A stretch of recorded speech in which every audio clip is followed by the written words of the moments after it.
people buy nods and then they're like, now what? They say, how do I wear this on my face? We ready? We're just ready whenever I'm ready. Me?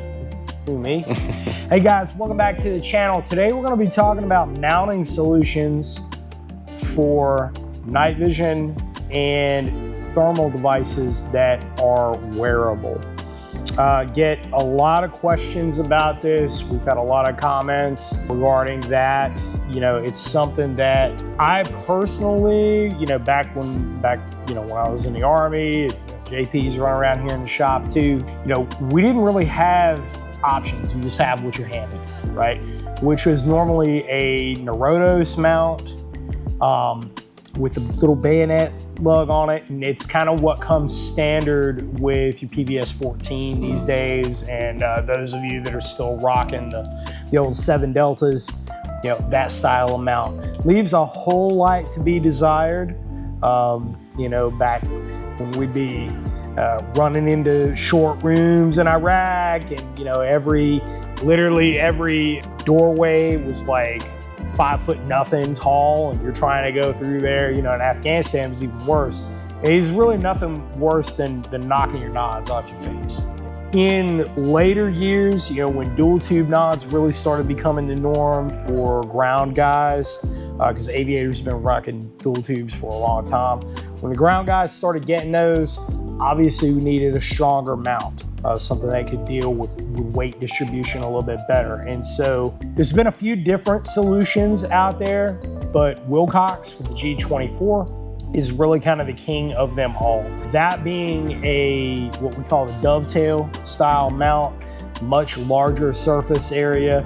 And we have a J-arm upgrade for that, because I know like the vast majority of people are rocking PVS 14s. Here you go. So we have an upgrade kit for that. And just a little aside, Brushbeater.store, if you buy a set of PVS 14s from us, you're getting that upgrade kit already thrown in there. But that's in terms of mounts.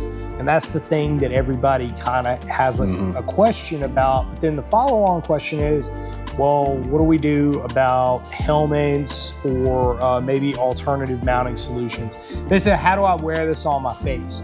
Dovetail mounts are significantly stronger. That Wilcox G24 mount, and a lot of the copies of that are out there, as long as they're made as 70-75 aluminum, they're gonna give you significantly more robust mounting solution, at least in my experience. And I've got a lot of time under nods.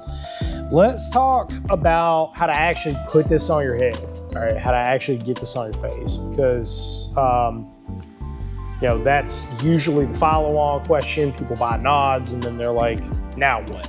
All your shroud mounts across the board are essentially universal. So if you are rocking one of the older Neurotos style mounts, that Rhino mount that we were talking about, or the Wilcox mount, or literally any of them that are swing arms, if they're made by a reputable manufacturer, the footprint on each of them are going to be an industry standard.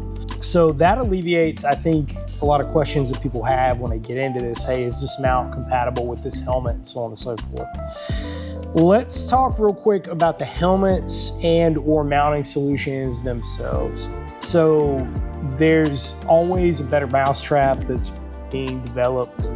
We can really distill this down into kind of 3 categories, right? First, you've got your ballistic helmet, or some variation of the fast helmet, guys rocking the old school niche helmet, so on and so forth. There's a lot of ballistic helmets that are on the market. Make sure that they've done some testing on it and look at that test. We have helmet sitting right over there that is shot with 357 Magnum, 6-inch Colt Python, literally filmed shooting it from just a few feet away. Not only did it stop the round, but it was less deformation than what I expected. 45 auto, barely put a dent in it. But that kind of is what you're getting from NIJ level 3. Well, the good news too is we didn't shoot it with a higher round, like a 9mm hollow. It's an inside joke. Ballistic helmets, why would somebody want a ballistic helmet over, like, say, a bump helmet like a Team Wendy? And where does something like a nightcap fit into the mix? I'm kind of the mindset that if I'm gonna go wearing a full-blown helmet, it might as well have some kind of ballistic protection to it. I mean, it's just my thoughts on the matter. You know, you might be different in that regard, but that is kind of how I think about it. However, conversations that I have with friends that are in emergency services, maybe you don't want that full-blown military type look, and certainly don't blame you in that regard. And this is where the Team Wendy and like the Cayman bump helmet and some of these others that are on the market, this is where they really shine, because the Team Wendy helmet was originally developed for rock climbing and skydiving and you know, emergency service like high angle rescue, things of that nature. You've got a mounting solution here that is very robust and it breathes because you have, you know, your ventilation there. So it's able to breathe. Team Wendy really needs no introduction. It's extremely high quality. And suspension system on this helmet, I have found to be extremely comfortable as well. I think it's a great helmet. And of course, you've got your Velcro attachment points on it to where you can place accessories, right? So like a battery pack that we're gonna be talking about. There's some people that rock dual tube nods, running external battery packs. That's a pretty good idea to do. But you can mount all that on there and it distributes the weight on your head significantly better than, say, something like a nightcap that's very low profile. I think the difference between weight, especially between the Wendy and the ballistic style helmets, is a big deal for a lot of people too. Oh, absolutely. Absolutely. You're talking about a pound of difference between the two, and that might matter to you. But again, I think if I'm in a scenario where I'm wearing a full-blown helmet, I probably want to have some ballistic protection in there. It's just an opinion, not right or wrong, you know, and that's fine. Let's talk about our nightcap here. Now, this is the woodland camo.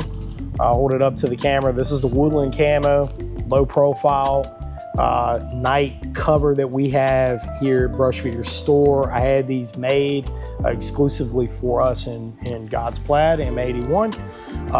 But you can find these, Cry makes them in multicam. I think there are some black and some coyote tan ones that are floating around out there on the market as well. Very, very low profile. All right, so essentially what this is the suspension system from a helmet, but with a mesh, kind of almost like a mesh trucker's hat material. You know, and you can see I've got these ENVGs here, the thermal in the middle, dual tubes, and I've got the battery pack on the back in there that is attached with Velcro. And you've got a little fabric tunnel there to tunnel your wires and stuff through there. With these, doesn't matter where you get them, you're gonna have to add a shroud to it. So that's what you do. It's really simple. You just drill, you know, set it on there, make sure it's centered up, drill 3 holes, and you're good to go. There's gonna be a plastic backing in there that adds some rigidity on your forehead. Why would you want a solution like this? It's very simple, ultra low profile. So for me, with my night vision traveling kit, I'm gonna be carrying this versus a helmet because I'm keeping that footprint very small. Wearing this inside of a vehicle, wearing it when I'm running around in the woods is significantly lighter weight on my head. It's infinitely more breathable than either of these two options. And I can say that even with a significantly worse weight distribution on your head. Now, the battery pack on the back helps things because you've got kind of a counterbalance back there, but even still, you know, you're definitely gonna get a headache. This thing is gonna give you a headache. That's just kind of one of the cons of it, but it is what it is. This is what I grab most often, my night vision kit at home. This is, you know, I've been wearing a nightcap. People have seen me in class. That's typical what I'm wearing, a set of dual tube nods. You know, there's a lot of options that are on the market. These are really your 3 that it distills down to, and it really comes down to your personal situation as to which one is right for you. I would highly encourage you, if you get a helmet, to try a nightcap. If you're rocking around with a nightcap, step up to a helmet and, see what the difference is and see what you like personally. Anyhow, with that said, you can find all of this and a heck of a lot more at brushbeater.store. We look forward to helping you. As always, we are very excited to field your questions, and definitely look forward to your comments down below. Like and subscribe. Thanks, and we'll talk to you again very soon.